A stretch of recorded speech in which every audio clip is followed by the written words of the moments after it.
Houston স্টেডিয়ামে প্রায় ৬৯,০০০ দর্শকের সামনে সুইডেনকে ৫-১ গোলে উড়িয়ে দিয়েছে নেদারল্যান্ডস। প্রথম ম্যাচে জাপানের সঙ্গে ড্রয়ের পর এই বিধ্বংসী জয় ডাচদের নকআউটের দ্বারপ্রান্তে নিয়ে গেছে। ডাচ রাজার সামনে এমন পারফরম্যান্সের পর বড় প্রশ্ন, রোনাল্ড কোম্যানের দল কি তবে এবার বিশ্বকাপ জয়ের সত্যিকারের দাবিদার? উত্তর খুঁজতে তাকাতে হবে কোম্যানের ট্যাকটিক্যাল চালের দিকে।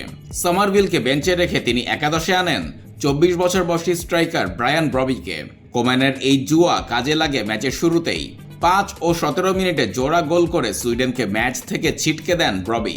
সুইডিশ ডিফেন্স ডাচ উইঙ্গারদের গতির কাছে স্রেফ অসহায় ছিল। দ্বিতীয়ার্ধে মাঠে নেমেই ম্যাচের রং বদলে দেন সুপার সাব সামারভিল। তার তৈরি করা সুযোগ থেকে লিভারপুলের কোডি গাকপো করেন জোড়া গোল।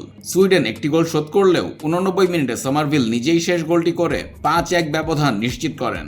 লক্ষ্য করার মতো বিষয় হলো ডাচদের ৩টি গোলের ধরন ছিল প্রায় একই।